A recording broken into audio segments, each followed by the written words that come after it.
So imagine this, you're hitting the gym, but everyone's doing the same things, benching, squatting, and bragging about their science-based routine. And I'm sick of it. Here are my 7 unpopular opinions about fitness. Let's get into it. The first thing is that the bench press is one of the most overrated exercises in the world. Now, when I first started the gym, all I wanted to do was bench 2 plates, bench 100 kilos. It's like that milestone that everyone wants to hit. There is a place for the bench press when it comes to powerlifting, when it comes to just building out your chest. I guess it's not the worst exercise because it is a compound movement that hits your chest, shoulders, and triceps. But there are just so many other better options, and it's not that functional. When in your life do you have to push like this?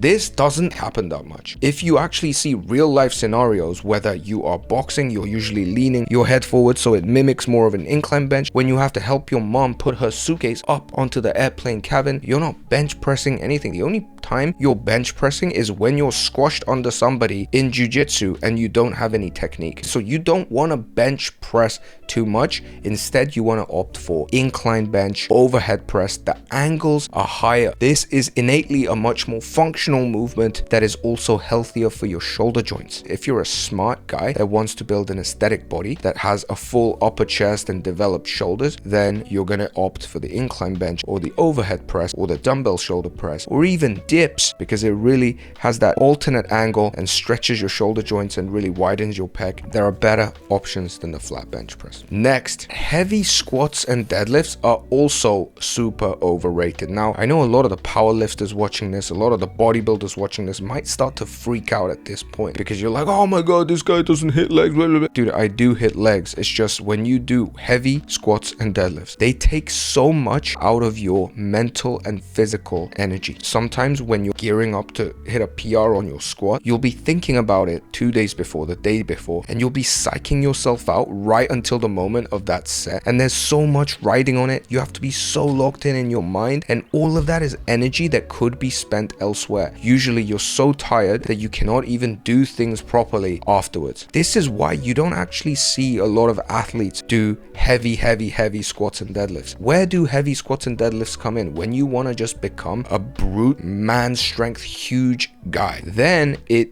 activates the most amount of muscle in your body at once. It's an absolute king compound movement, so there is a place for that if you want to like grow muscle in your whole body as fast as possible. But there's so much trade-off, not to mention that these people that spend a lot of time doing heavy squats and deadlifts usually end up with weak knees. Knee ligaments are all worn out and they have to deal with back pain and knee pain and ankle pain and all kinds of stuff later down the line. Why don't you save all of that and choose an exercise that is lighter on your lower back, lighter on your knee joints, but still extremely effective at building an aesthetic lower body, quads, hamstrings, glutes, like the Bulgarian split squats, the Romanian deadlifts, ATG split squats, or Cossack squats. Things like this where you use one leg at a time are very effective ways to overload the muscle and get enough muscle activation without damaging your ligaments, your joints, your mental energy. Think always about this idea of opportunity cost. All that freaking psyching out, is it really worth it? Next, I think those aesthetic bodies, like gym bro aesthetic bodies, don't actually look that good. You know those bodies that are like V-tapered, like a little bit too much? They've got really broad shoulders and a narrow waist. I'm not even talking about those huge bulked up like bodybuilding competition winners, because they look a little bit too crazy for me. But I'm talking even about these gym bros that are posting on Instagram saying, oh, look at how great I look. I don't even think they look that good because their body screams too much of, I just want to look good, I want to look pretty, I want to look perfect. Innately, it's vain and less functional. What I think actually looks good are athletes' bodies. I'm starting to think UFC fighters and soccer players, football players have the best physique. Maybe an argument could be made that, you know, some swimmers or maybe rugby players,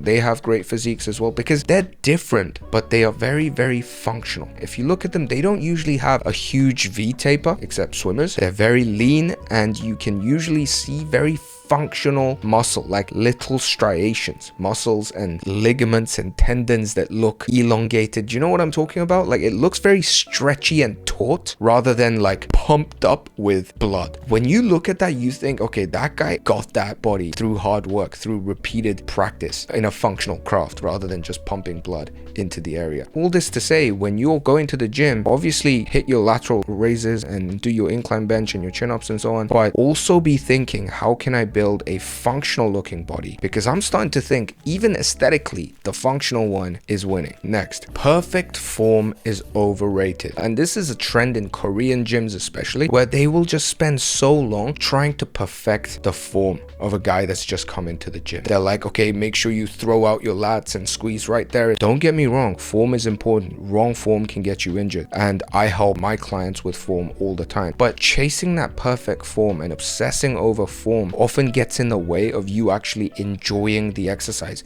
enjoying the gym, and actually making strength progress. You see, a lot of people have different body types, different lengths of limbs and joints and things like this, so everyone's form will be slightly different, and sometimes what it takes is for you to continuously do the movement, sometimes in a less than optimal way, until you build enough strength, until you build enough familiarity with the exercise that you can actually execute the exercise and start to focus on form. What happens normally is that a person starts training and we overload them with information that is intended for their benefit but ends up actually over confusing them, because every time they hit it, they're like, am I doing it right? Am I tensing my lat? Am I using the bicep instead of my lat? No, dude, just pull your chin above the bar. Just do it, or however way you find it. Once you can start to do it, we can then tweak the form and try to make it better. What you really want to do is build momentum and strength. Maybe with slightly compromised form is fine in the beginning, but if you keep chasing this demon of the perfect form, you might never actually make the progress that you could have made. And that leads perfectly onto the next point, which is science-based lifting is overrated. Almost for the exact same reason. I think there's this macro gym trend going on, especially on YouTube, with these creators that are obsessed with science-based lifting. Even if mechanical tension is the main driver. To do some integrated partial reps at the end of the set. They talk about all these terms like optimal range of this and that, and controlled this, eccentric, like all these fancy nerdy terms about fitness. Again, done with the best of intentions, but with the effect of overcomplicating and over confusing 90+% of people whose main problem in the gym is not that they don't have a scientifically optimal routine, but that they just don't know how to consistently go to the gym and build strength and work out with some intensity. That's it, guys. Those three things I said: working out with consistency, building strength, and training with intensity. You get those three things down, you're better than 90% of people that train in the gym. And that's what you need to focus on, not the scientifically optimal exercise, the scientifically optimal sets and reps. And then gym bros be fighting over it. You don't know this, you don't know that, you didn't read this article, you didn't read that article. How about you don't focus on all of that stuff that's going to confuse you, and you just focus on making working out a part of your life? Because eventually, when it becomes something that you do with enjoyment and consistency, you're gonna make the tweaks in the form. You're gonna start to make the tweaks in your sets and reps to get it right.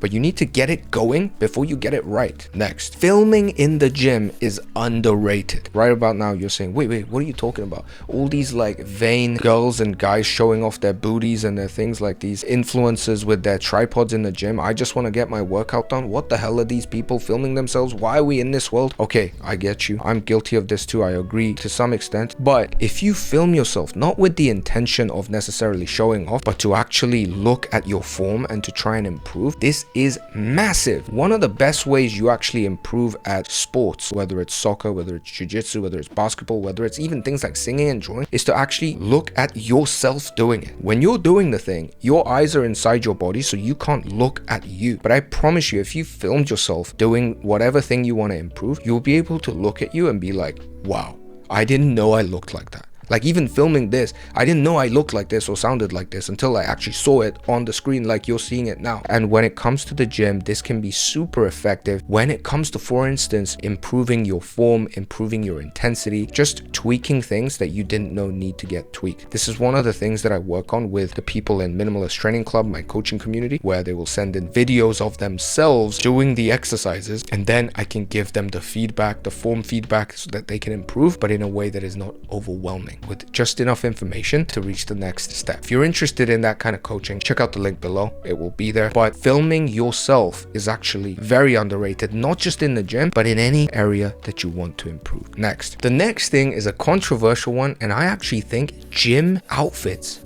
are underrated. To be fair, I don't really care about anything that I wear in the gym. Maybe if you've seen some of my like B-roll footage of me working out, I just wear this like gray hoodie or these just normal shorts. I don't really care. But what I realized was when I was training with my brother in the UK, he would wear like t-shirts that would actually make him look good. And one day when he didn't have the t-shirt and I was like, yeah, just wear this, who cares? He was like, no, I want to wear this one. He found a t-shirt and we went to the gym, and when we were training, he would just look like really buff, really great, and I would just look like a random just sausage sitting there with not a great body. And then I realized, I was like, what the hell, like I want to look good in that t-shirt. So what I realized from that was that the gym is one of the places where you look in the mirror the most, because A, there are mirrors everywhere, and B, because you want to kind of see that you're pumping the muscles. And that actually seeing your body in a good light by wearing something that shows your physique the best way is actually a very good way to boost your motivation. Because when you're pumping iron and you get the pump and you look good and the t-shirt's tightly fitting and everything's just solid, then you actually go, wow, I'm progressing, I'm looking good,